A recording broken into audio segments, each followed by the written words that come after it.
I recently got an upgraded charger for the RTR electric pit bike from Electro & Co, and it was such a substantial difference that I decided to make a quick video about it.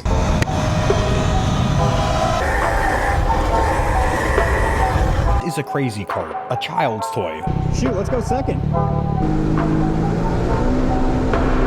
The stock charger takes about 5 hours to top off the stock battery. If you have the upgraded mod pack, it's going to take about 7 hours. If you have the touring battery, it takes about 9 hours. That is the whole day, pretty much, if you're at a motocross track or an off-road park where you want to be able to quickly top off. This is probably the reason that Electro & Co has stated that all their bikes exclusively run on modded chargers. None of them use a stock charger at their facility. And you ain't got time to sit there waiting for the stock charger. Now, the stock charger isn't a piece of shit. It is metal bodied, not plastic. It has a swappable fuse, a status light to let you know when it's finished charging. It works in conjunction with the BMS of the battery to automatically shut off when it's reached full charge. Now that we've given it praise, we need to look at the two upgrade options from Electro & Co, and I'll give you my opinion for whatever that's worth. Over here on the Electro & Co website, place I know a little bit too well. In the drop down, ETM RTR parts, upgrades. The 60 volt charger is what you're going to look at if you have a 60 volt bike like the Rizzler or the RTR Lite. The Lightning, you can choose your voltage. So if you have multiple bikes, a 60 volt, a 72 volt, this $400 charger might be right up your alley. But for most of y'all watching, if you have a 72 volt bike like the RTR Sport or the XL, the Alpha, shit, most of Electro & Co's full-blown rippers are 72 volt. Click on this sucker over here. You have voltages that you can choose. 72's the standard for them rippers. The stock charger is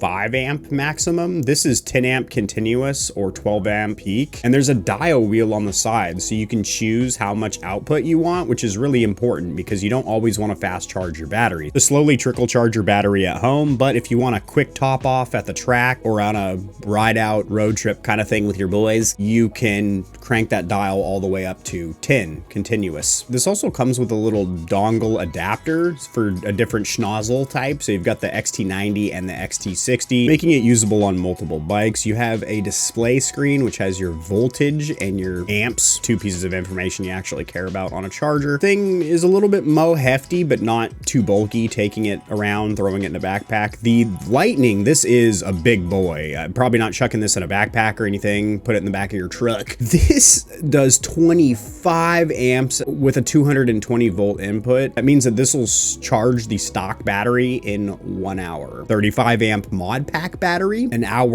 hours. And that's if you're completely empty, which you should never run your battery completely to empty, my friends. Now, this thing is pretty beefy, and if you have multiple bikes of different voltages, this would be a good investment long term. It also looks really sick with that wrap. But for 99% of you watching, the best bang for your buck is simply going to be matching the voltage with whatever bike you have and getting this charger, as it is pretty much double the speed of the stock charger and can still be tapered back to stock charging speeds to not damage your battery in the long term. There you go. Do I recommend an upgraded charger? Absolutely. There's an exclusive discount code for my audience down there in the description below.